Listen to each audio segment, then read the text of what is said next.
আসসালামু আলাইকুম ভিউয়ার্স, আশা করি ভালো আছেন। আমি আজকে আপনাদেরকে দেখাতে আসছি কিভাবে ফোল্ডার হাইড করে রাখতে হয় এবং খুব স্ট্রংলি ভাবে আপনি আপনার ফোল্ডার হাইড করে রাখতে পারবেন। তো ফ্রেন্ডস, চলুন যাই দেখি। সাধারণত আমরা যে কোনো ফাইল আমরা হিডেন করি, হিডেন করার সময় আমরা কিন্তু নর্মালি হিডেন করে থাকি। সেই হিডেনগুলো কিন্তু খুব সহজে কেউ বের করে ফেলতে পারে। আমার এখানে একটা ফাইল দেখতে পাচ্ছেন, মিরুল 365। এটা আমার ইউটিউব চ্যানেল। এই ফাইলটা আমি হিডেন করব। জাস্ট আমরা কি করি, রাইট বাটনে ক্লিক করি এবং প্রপার্টিসে আসি। প্রপার্টিসে আসার পর এখানে আমরা হিডেনে ক্লিক করি এবং অ্যাপ্লাই এবং ওকে দিই। ব্যাস, আমার এই ফাইলটা হিডেন হয়ে গেছে।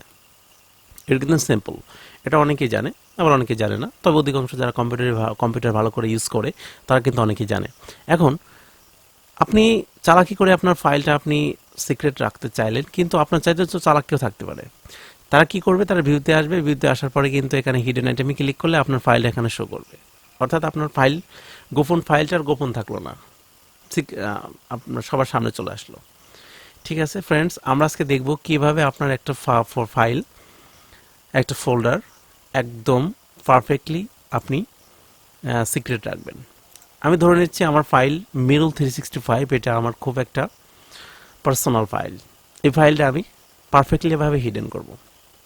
তো আমরা যখন এই মিরুল 365টা ওপেন করেছি, তখন কিন্তু আমার এখানে দেখতে পাচ্ছেন যে দিস পিসিতে যেতে হয়েছে, তারপরে নিউ ভলিউম এইচে আসতে হয়েছে, তারপর ডেস্কটপ স্ক্রিন, তারপর নিউ ফোল্ডার, তারপরে মিরুল 365।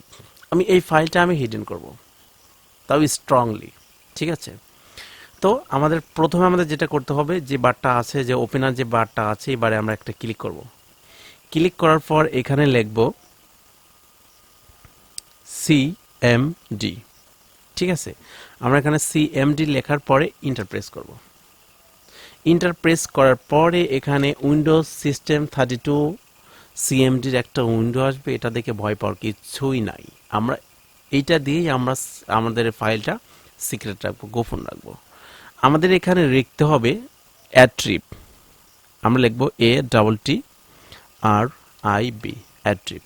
তারপর আমরা স্পেস দেব, তারপর আমরা প্লাস এইচ, আবার স্পেস, আবার প্লাস, তারপর আমরা এইচ দেব, আবার স্পেস দেব, আবার প্লাস দেব, এবং তারপরে আমরা আর দেব। এইটা কিন্তু রুলস, মনে রাখতে হবে এইটা রুলস। এবং আপনি এই রুলসটা লিখে রাখতে পারেন অথবা একটা স্ক্রিনশট দিয়ে নিয়ে রাখতে পারেন। তারপরে আপনি দু একবার প্র্যাকটিস করলে আপনার এটা মুখস্থ হয়ে যাবে, আপনার স্মরণশক্তিতে চলে আসবে, আপনি তখন নিজেই কাজ করতে পারবেন। এখন আমরা লিখলাম আমাদের রুলসটা। রুলসটা হচ্ছে অ্যাট্রিপ plus H plus S plus R. এখন আমরা আর একটা স্পেস দেব। স্পেস দেওয়ার পরে আমরা যেই ফাইলটা আমরা এখন সিক্রেট করব, হাইড করব, সেই ফাইলটা আমরা লিখব MIRUL। MIRUL, এটা কিন্তু অবশ্যই আপনার ফোল্ডারের সাথে মিল রাখতে হবে। 365। ওকে, আমার কিন্তু রুলসটা আমার লেখা হয়ে গেছে। এখন জাস্ট আমি ইন্টার প্রেস করব। ওকে, ইন্টার প্রেস করার পর যদি আমি আমার এই পেজে আসি, এখানে কিন্তু আমার ফাইলটা আর দেখা যাচ্ছে না, একদম আনহাইড হয়ে গেছে। এখন যদি আমি ভিউতে ক্লিক করি এবং হাইড আইটেমে ক্লিক করি, তারপরও আমার এটা দেখাবে না। ঠিক আছে, আমার এটা একদম পারফেক্টলি আমার হাইড হয়ে গেছে। এখন হাইড তো করলাম, এবং অবশ্যই হাইড করার সময় মনে রাখতে হবে যে এই ফাইলটা আপনার কোন ফাইলে ছিল, কোন ফোল্ডারে ছিল, কোন ফোল্ডার থেকে কোন ফোল্ডারে গেলেন, এটা কিন্তু অবশ্যই মনে রাখতে হবে। এবং আপনার ফোল্ডারের কি নাম ছিল, যদি একটা ডটও মিস হয় তাহলে কিন্তু এটা আর আসবে না, এটা মনে রাখতে হবে। এটা কিন্তু খুবই একটা স্ট্রং একটা হাইড। এটা যখন হাইড করবেন খুব সতর্কতার সাথে হাইড করবেন। তারপরে আমি এখানে আনহাইড করব।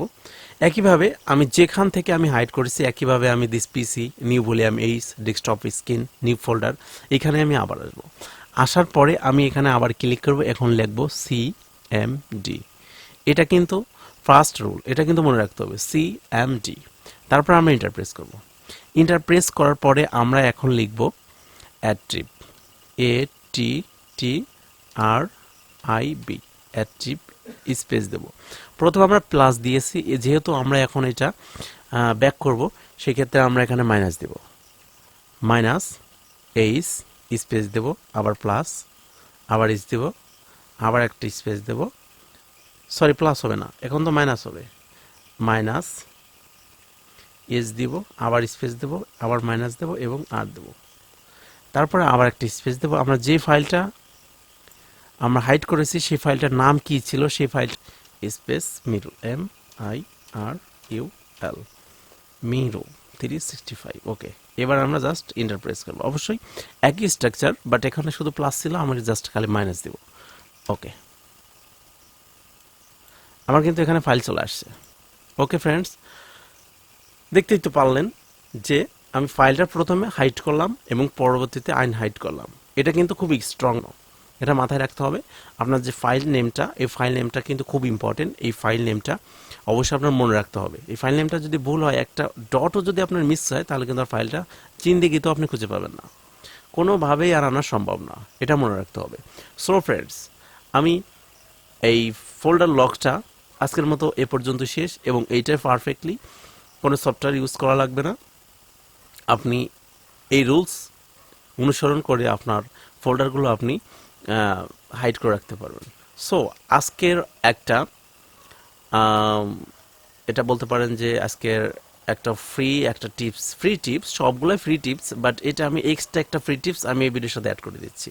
যেহেতু আমি ফাইলটা রাখবো না, এটা আমার ইম্পর্টেন্ট ফাইল নয়, আমি এটা ডিলিট করে দেবো। আমরা কিন্তু ডিলিট করলে রিসাইকেল বিনে থাকে, বাট এখন আমি ডিলিট করবো, রিসাইকেল বিনও থাকবে না, একদম পার্মানেন্টলি ডিলিট হয়ে যাবে। সেটা কিভাবে? আমরা যে ফাইলটা ডিলিট করবো সেই ফাইলটা প্রথমে আমরা সিলেক্ট করব এবং কিবোর্ড থেকে শিফট প্রেস করব, তারপর কিবোর্ড থেকে ডিলিট দেব এবং এন্টার দেব। ওকে, আমরা যদি রিসাইকেল বিন চেক করি, তাহলে কিন্তু রিসাইকেল বিন আমার এখানে এমটি দেখাচ্ছে, আমার রিসাইকেল বিনে কিছুই নাই। এটা স্যার পার্মানেন্টলি ডিলিট। এটাই আপনাদের জন্য এক্সট্রা একটা টিপস। সো ফ্রেন্ডস, আমার আজকের ভিডিওটি যদি ভালো লেগে থাকে, তাহলে অবশ্যই চ্যানেলটিকে সাবস্ক্রাইব করুন এবং লাইক করবেন, এবং আপনাদের ফ্রেন্ডের মধ্যে আপনার ফেসবুক পেজ এবং গ্রুপে দয়া করে ভিডিওটি শেয়ার করে দেবেন। আপনার হেল্প হলো, প্লাস আপনার ফ্রেন্ডদেরও হেল্প হতে পারে, শুধুমাত্র এই জন্য। সো ফ্রেন্ডস, ভালো থাকবেন, সুস্থ থাকবেন, বিদায় নিচ্ছি, খোদা হাফেজ।